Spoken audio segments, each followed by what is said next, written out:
Thank you. Good morning all.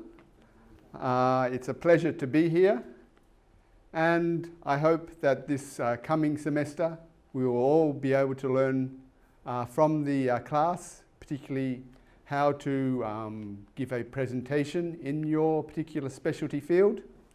Okay. I'll briefly introduce myself. My name is Garry PILLER. I originally came from Australia, but I have done my doctorate and my postdoctorate here in Japan. So I'm used to both the Japanese system as well as the Australian system. Okay. So today, though, what I'd like to do is to give you a brief introduction about how to present in such a class. Okay. And what I have done is I've divided my class into 4 sections. First, I want to look at the preparation for a presentation. Then I want to look at the structure, the general structure of a scientific presentation, which more often than not takes the form of IMRAD, Introduction, Materials and Methods, Results, Analysis and Discussion. Okay. Then, once I've covered that, I'd like to then go on to how to prepare some slides so that the audience can understand and easily follow what you are saying. And finally, I'd just like to give you a few points on how to deliver, how to speak in front of an audience. Okay. But before I go on to the details, what I'd like to emphasize is that just doing the science and becoming involved in the research is not the end. As this saying says, science not communicated is science not done. Because science is a body of knowledge, and we depend on what our predecessors have done in terms of their work, and then, like this picture down the bottom here, we are sitting on the shoulders of our predecessors and using their knowledge to add to that knowledge. And so this presentation skill is a very important skill for all scientists, and even if you go into business or into government, that skill is still extremely important in today's society. Okay. And so this is one of the most famous sayings from a scientist in the UK, Newton. He said, "If I have seen further, it is only by standing on the shoulders of giants." So Newton is maybe one of the most famous scientists, but he acknowledged that he didn't do it by himself. He used all the knowledge that other people had done, and then he added his own insights to it. So that is what you also will need to do. Okay? And one other thing I'd like to emphasize is that communication is a two-way process. If your audience doesn't understand what you are saying, then it is not communication.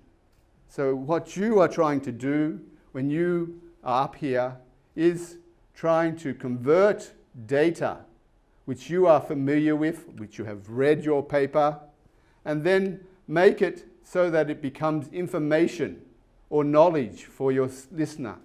So you have to not only just tell what the results are, but what context. Why is this important? What did they get from these results? And so your role here is not just they found A, B, and C, but because they found A, this is what it means. You have to give that extra bit of background so that for your listener, it becomes information or knowledge. Okay. And to do that, you need to go beyond reporting. So if you get one paper and read one paper and then present the results of that paper, I would call that reporting. But what we really want is you to read that paper, understand it, and also read some of the background, and then pick out from that what part you would like your audience to understand.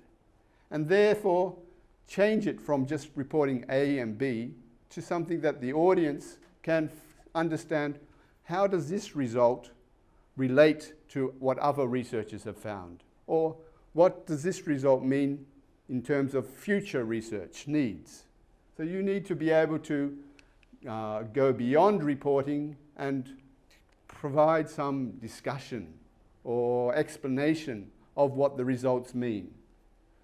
And that will help then the audience to make sense of the results, and from that what generalizations can be drawn from them. Okay.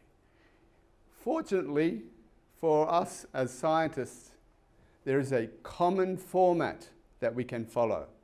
And that format means that we don't have to be artistic. That helps, particularly for people whose English is second language.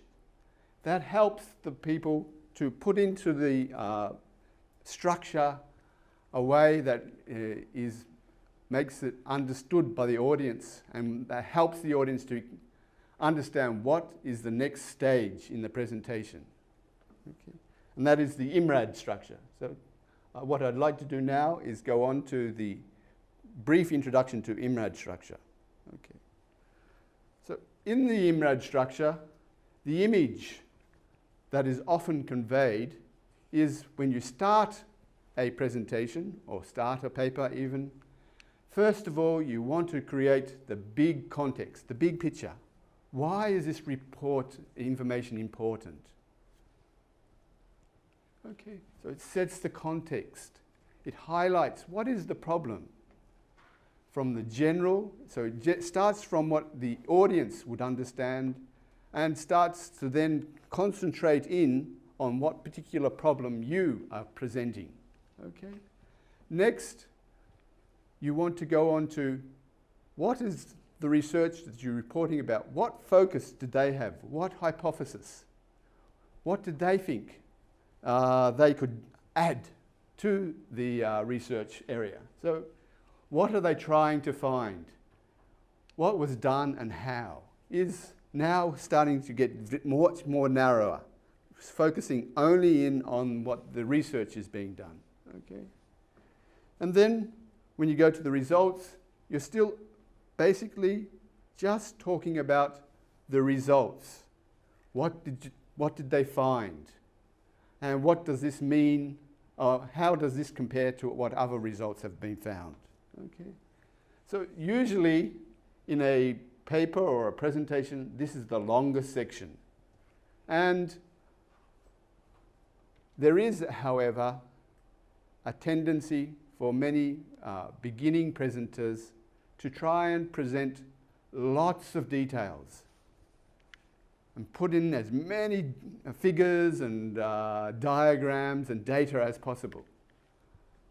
I would suggest that in that case, you are losing the battle to your own emotions, because what the audience, what the listeners want is for you to think more clearly about what point you want to emphasize in that particular research. And so by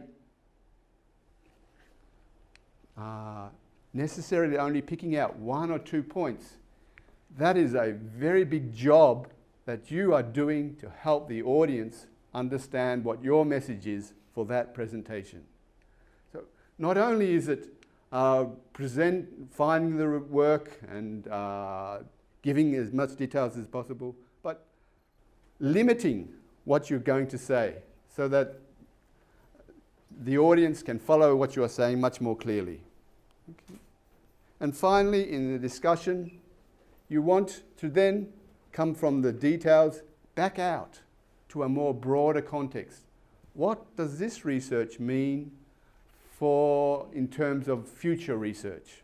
Or how should this research be interpreted? You want to help the audience to not only just say, we found this, but this is what it means. This is what it means for future research activities. Okay. So, once again, what I'd like to do now is go into a little bit more detail, but rather than present it in the order of introduction, methods, results, and discussion, what I'd like to do is actually present it in the way I think most people go about writing a paper or a presentation. So normally they would start at the results. Why? Because there are very, very often more results than you can fit into 7 minutes. You only have 7 minutes.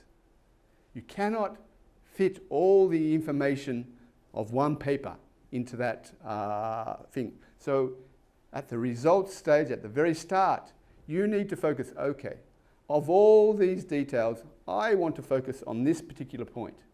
That helps you then, once you've decided what you want to focus on, to then, when you've done that, to then write your methods and discussion. Because if you write your methods for all the details, but you only present some of those details, then you've wasted your time writing all those methods, explanations. Okay. So I want to go from results. Normally, once you've chosen your results, you then go to methods. Methods is maybe the easiest section to prepare because it's just straightforward.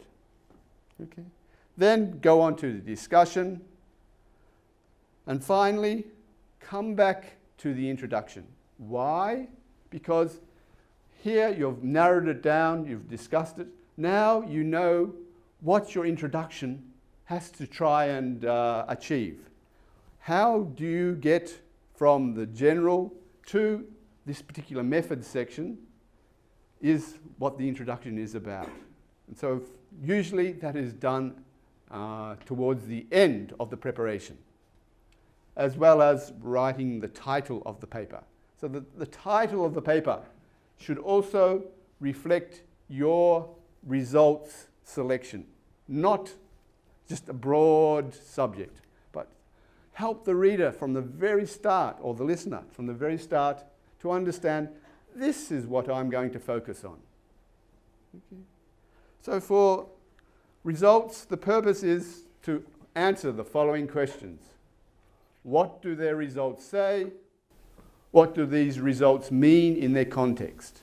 So don't just say they found it was 100 centimetres, but it was 100 centimetres, but other researchers have found that it is 50 centimetres. Or give some context to understand, for the help the listener understand what the results mean in terms of, is it what was expected or unexpected?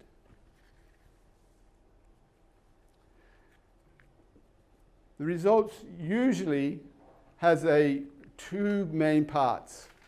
One is more a general big picture presentation of the details, and then once you've given that what the overall finding was, then to start to focus in on some core data that you want to help the audience understand the story about the research that you have selected. Okay. In terms of how you use your grammar, there are usually, most of the results section is written in past tense. This is what we found. It was X. When you want to say it is always true or a general statement, then you use the present tense.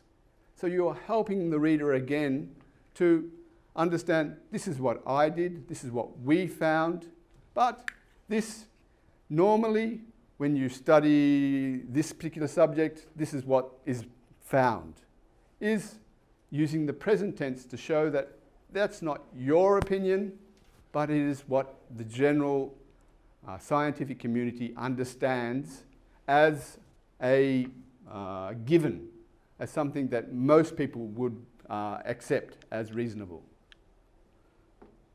Okay. So as an example of this, this is in agreement with the observations made by da-di-da-di-da-di-da-di-da.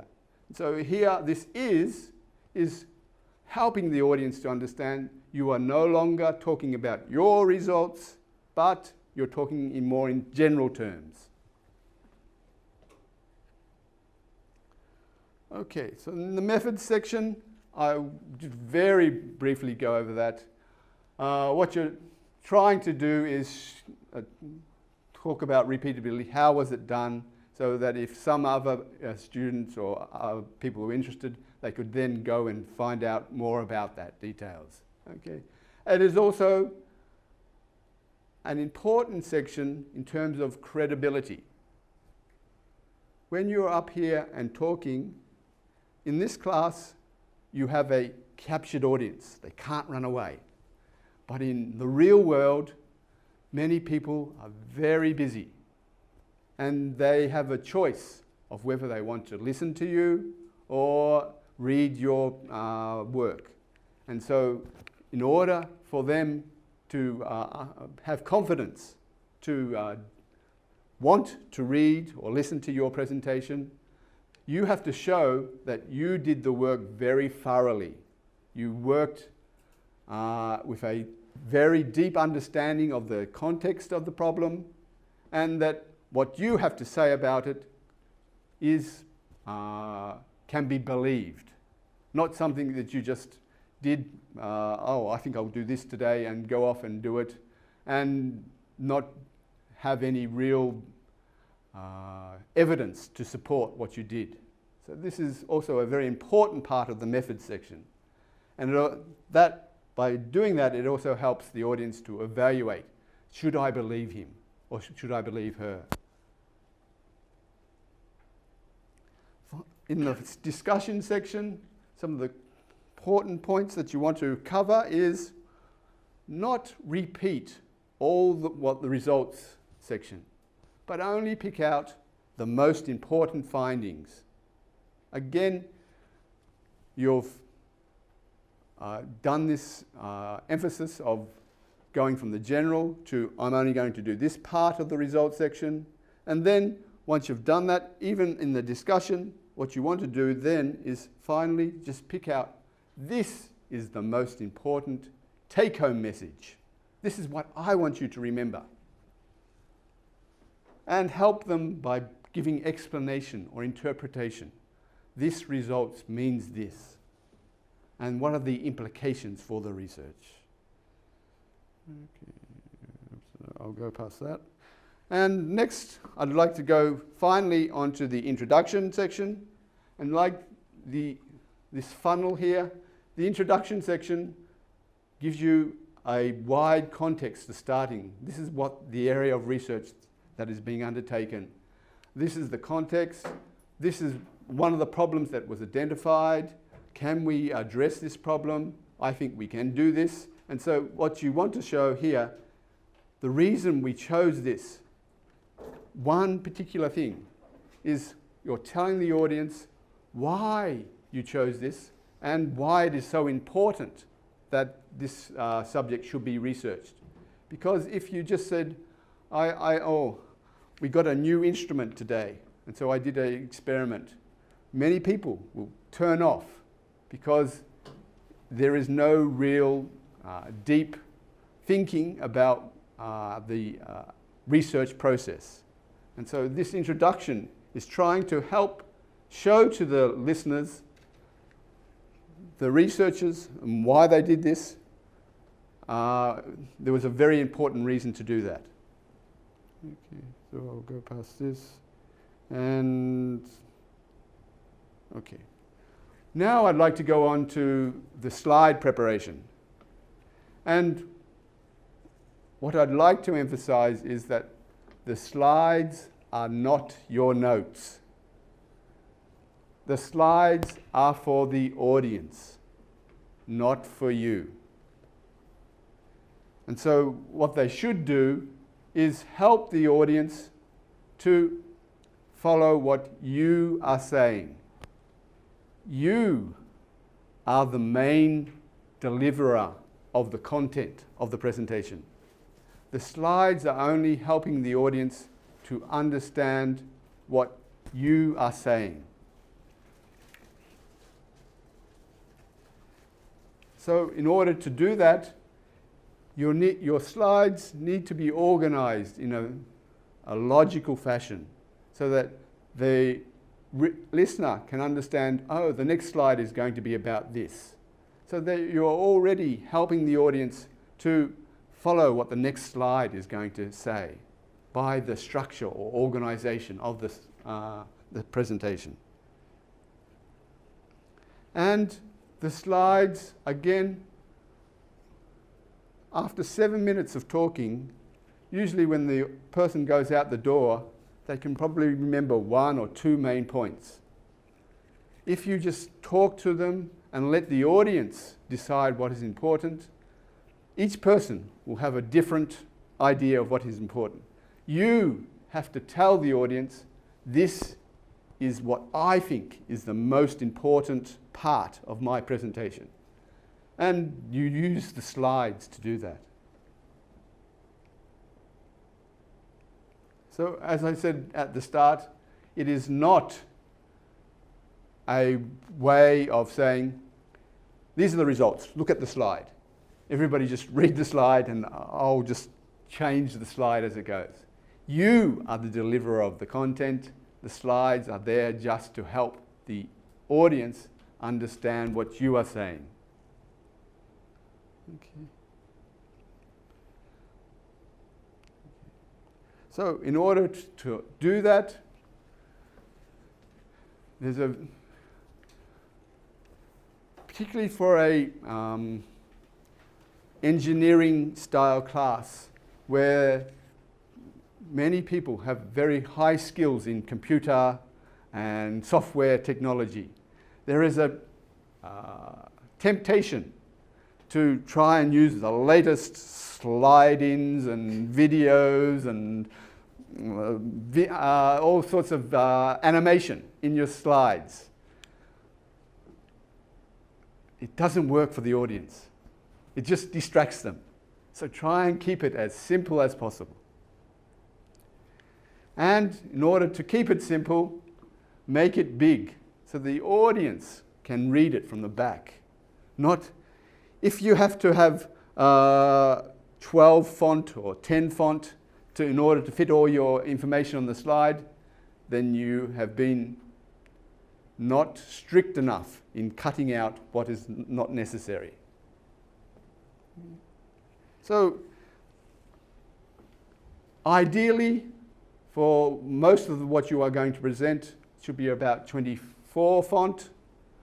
And for labels for graphs or tables, 16 font is what would be minimum for an audience to be able to read at the back of the room, from the back of the room. Okay.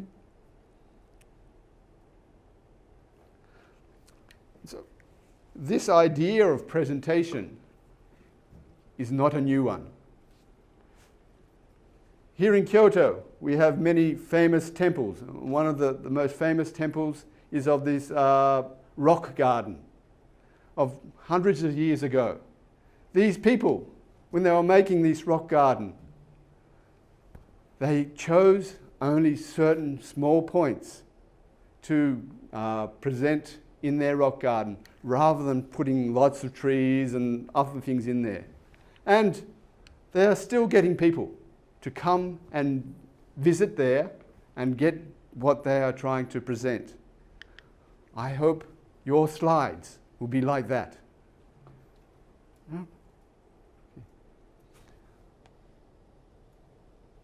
Okay.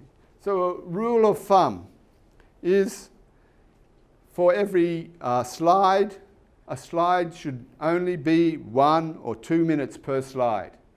if you have more slides, for instance, if it's 7 minutes, if you have more than 7 to 10 slides, then the computer gets most of your attention as you're trying to race through the slides. So you try and keep the slides so that there is only 1 or 2 per minute. And use a clear font. A font that doesn't have all little squiggles and very artistic. Here, you're not going to be judged on how artistic you are, but how clearly your audience can understand what you're saying. It's examples, okay? And again, on your slide, some points you want to make more clear than other points. You can use bigger font, or you can use color to show, even on this slide, this is what I think is the most important. So you're giving the audience information to interpret what you are saying and help them understand that. Okay. And again, in order for it to be easily read, it needs to have a strong contrast. So a light background and dark letters, or a dark background and light letters.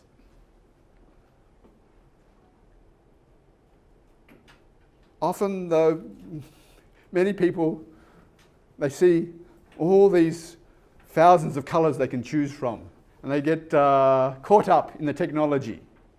Try and keep in mind that it's the reader you're making it for, not for you. And pictures or diagrams, they can tell you things that would take many, many more words. So in English, we have a saying, a picture is worth 1,000 words. So if at all possible, use those pictures or diagrams. Here in Japan, each year, they choose one kanji, one Chinese character, to represent what are the aspirations, the hopes of people in Japan. And again, they announced the presentation here in Kyoto at Kiyomizu. Okay, so this is not new, all this presentation stuff. It's been used from ancient times. And the final thing is, if you start with one particular font, one particular color, keep it consistent throughout the slide. Don't change as you go through the slide presentation. Finally, I'd like to talk about delivery. Okay.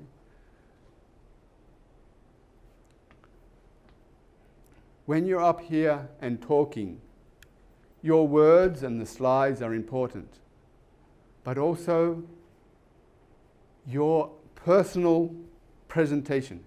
Are you trying to speak to all the audience? Are you making it certain that all the audience can hear what you are saying? And, are you using your voice also to show this is important and other things are not so important? So you're also helping the audience to understand where the importance is by using your voice. Okay. In order to do that, you need to be able to talk to the audience. Try and get their attention. Get eye contact. That is a way in which the audience feels a desire to also want to participate in the presentation. But if you don't do that, then you're likely to get many nodding heads, sleepy heads, as they go off to sleep. Okay? And another very important thing is to be enthusiastic. If you are not interested in your talk, who is going to be interested? Yeah? This is the Chinese character for fun, happy. But even if you can't read the Chinese character, the style is giving you a feeling for what it is trying to represent. Okay. And finally, a few tips for delivery. Normally, students, when they first come up here, it is a nervous time. Their heart is thumping. Their mind is white. There is little opportunity to start to think clearly. So a good way to get over that is to memorize maybe just the first sentence or first two sentences, just to help you to get started. And then you can start to relax. Okay. Another common thing is the swirling of the laser pointer. If you're going to use the laser pointer, make sure it's trying to actually help you give the presentation of what you are trying to point out. Okay. And emphasize and repeat key ideas. Okay. And finally, as Kondo-sensei said in the introduction, it's practice, practice, practice. That is what it is. It is a skill that is learnt. It is not genetic. I don't have the presentation genes. It is something that everybody can learn and become to master, but it requires practice. And a very important part is practice out aloud. Okay. Okay. I have given some things. What I'd like to do now is, when you are preparing your slides, if you send me your slides the week before the presentation, so we are presenting on Mondays, if you send it to me by at least Thursday or Friday of the week before, I will provide some comments and email you back some comments about your slides or suggest this could be improved this way. That's my email address. Okay. And to give you a very quick example of what I mean by a presentation, I prepared a presentation on sheep shearing. So I come from Australia, and sheep shearing is also a very long tradition in Australia, but maybe not so common here in Asia. Okay. So rather than go through all the details, what I'd like to point out is my title, Can Sheep Shearing Be Automated? What I've done is I've already suggested to the audience, I'm talking about how can sheep shearing be automated. So I'm already telling the audience what to expect from this presentation. And I've used pictures here to show you what sheep shearing is about and what are the problems. So I've given you this introduction of what sheep shearing is, what are the problems, and so I'm now trying to hone you in on why automation is important. Then I go through and look at what are the details required for sheep shearing robot. This is what they came up with. This is the robot they invented. These are the results that they got from that sheep shearing magic. And the conclusion is da-di-da-di-da-di-da. If what I was trying to show with this slides is that I didn't need to put a lot of detail in, but just use those slides to help the audience understand what I will say in that presentation. Okay. Thank you. Are there any questions?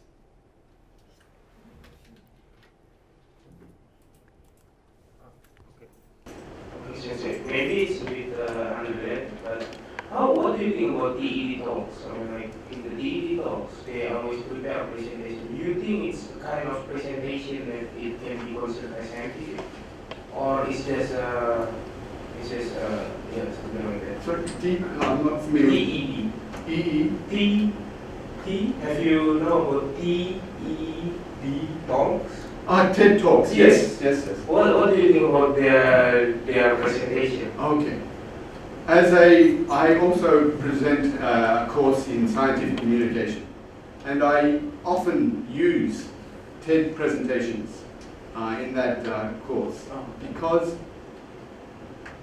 these presentations are often quite short, only 10 or 15 minutes, but on a very specific title, and they are broadcast to the world. So they are chosen, they are among all the scientists, some of the best presenters. They are not only scientists, but they are communicators. And what they're looking at, what they do, is I think a very good example to learn about how to become a scientific communicator.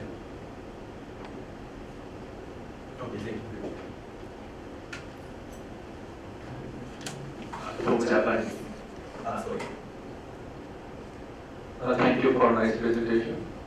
I would like to know what are the rules to put reference in PowerPoint presentation, and you can compare with scientific paper. Thank you. The rules of referencing change between what type of journals and what your particular lab is doing. So one of the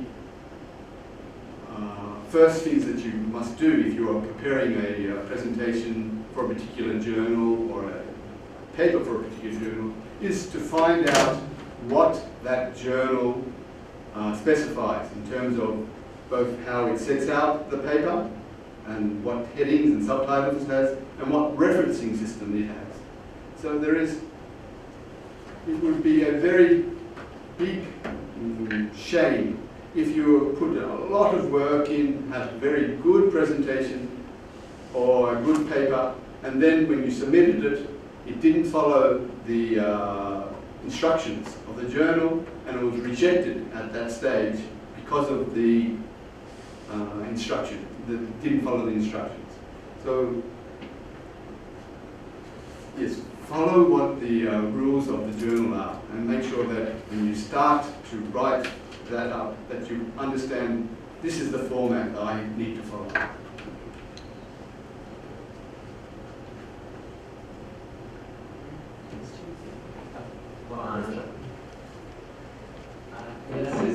you for the nice presentation. I've got a question, especially on the 5-minute discussion. Would you please kindly tell us how to answer a question, because you may be asked a question and you might not have the answer, so it's good to know how do you respond to a question, and maybe if you have the answer, how do you also portray the answer in a manner that the audience who has asked the question will be able to understand. Thank you. At the time of discussion, if a question comes that you don't understand, then it's also important for your credibility to acknowledge that I don't understand or I am not familiar with this particular thing, but also indicate that you make efforts to find out what the answer is and communicate that back to that person at a later stage. So there is often, not here in this class where you're presenting the results of other people, but when you are presenting your own research results and starting to put the things together, there's sometimes a tendency to sometimes, if the results don't quite agree with what your hypothesis is, to not include them.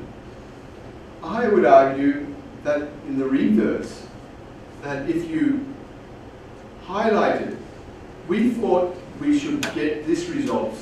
The reasons why, from the literature, this suggests we should get this result. But we found they weren't that. We found this. So you actually, by acknowledging that, showing one, that you have very high knowledge about what the previous research is about, and that this is what, from previous research, you would expect.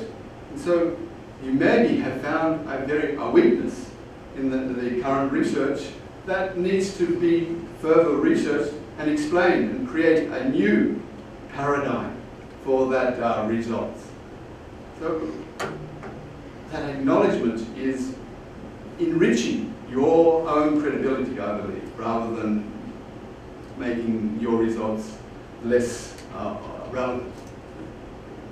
And second point, in terms of general reply to the audience, first of all, listen carefully to what the question is, and try to reply in a way that emphasizes your understanding of where those results, what that results indicate. Because while you're up here, you are trying to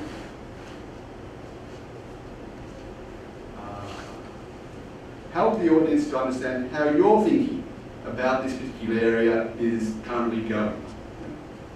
And all science,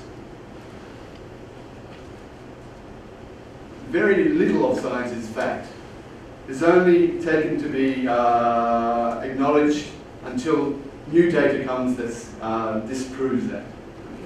So we don't have 100% certainty for most things, and that also needs to be reflected in your language as you talk to the audience. Are there any questions from Taiwan?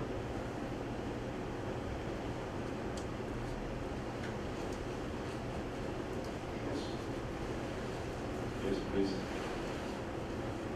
Thank you, Professor Pillow, for your wonderful speech. And I got a question about the picture and the words.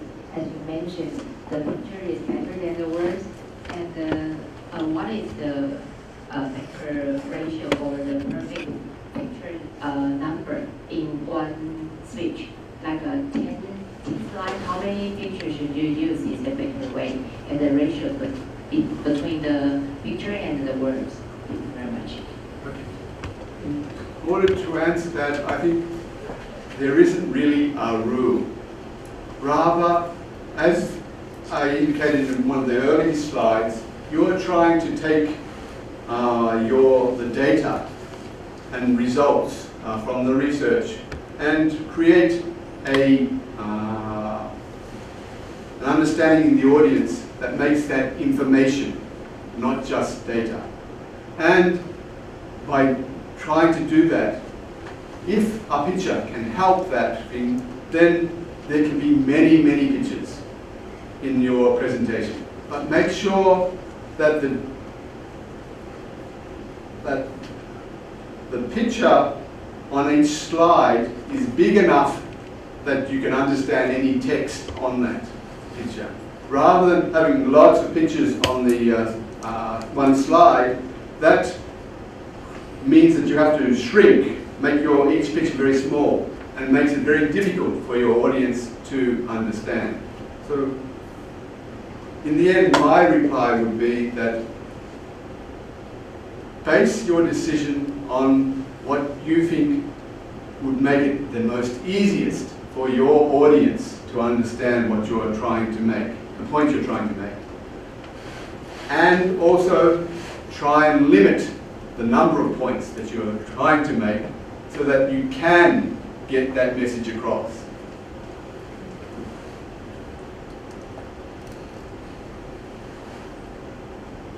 Any more questions from the TV side?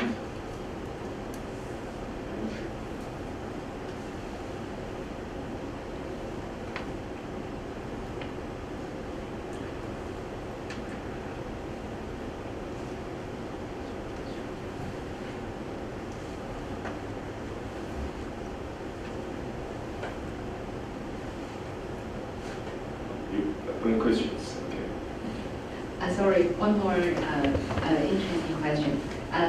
How do you suggest the background on the slide? The black one is better or the white one is better? Thank you. Okay. So So I would suggest that a strong contrast is good. Traditionally, science, there has been the white background or black lettering, or a dark blue with white or very light yellow colouring. But there is many variations on that can be used. But in the end, what it means is there a strong contrast? Can it be easily read? The criteria for selection shouldn't be, is it pretty? Is it beautiful? But how easily can the audience read that and get the information from that slide?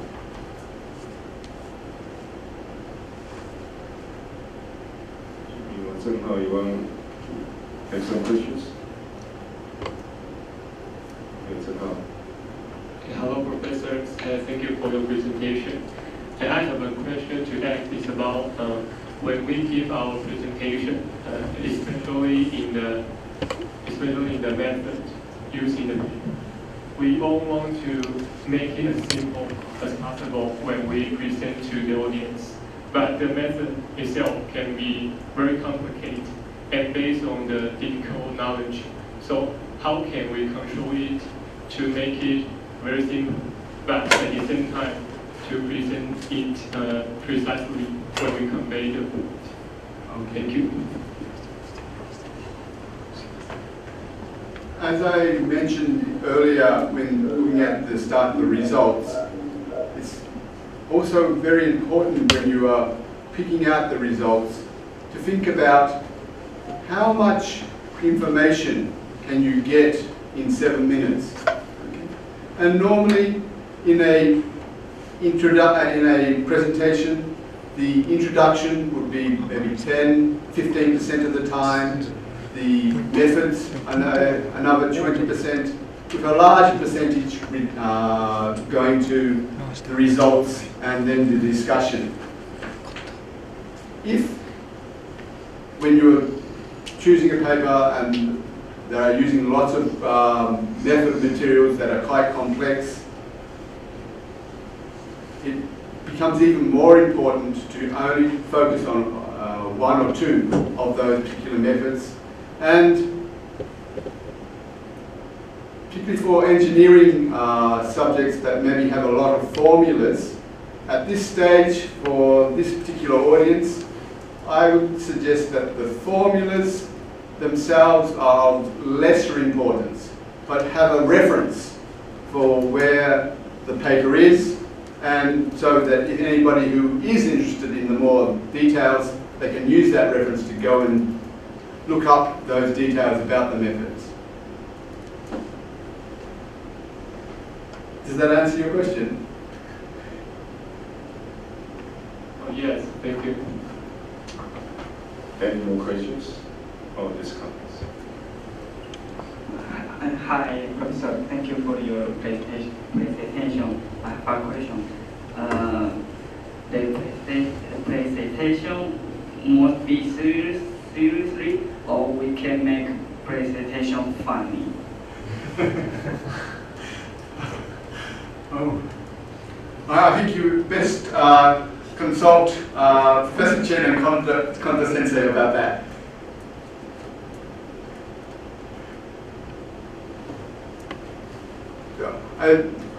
Yeah, some unique presentation is we can keep in our mind. So it would be good sometimes. But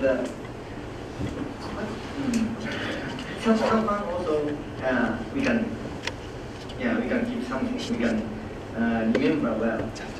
But depends on the some situation,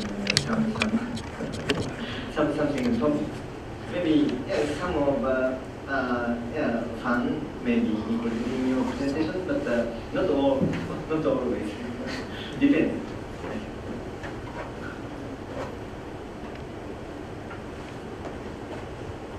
Oh, I have one comment. I also attend Professor Kondo's laboratories presentations, And one of the most memorable presentations I saw there was of a person who was studying Helmholtz resonance. So it's a resonance in a narrow body of a square. And he got out a Coke bottle and he went across to the tap and filled up the water and blew into the bottle and created a resonance, or Helmholtz resonance. You can hear the sound there. That for me helped me so much to understand what Helmholtz resonance was all about. It was also fun and interesting. It got my attention. And I still remember that, already maybe 2 years since he gave it.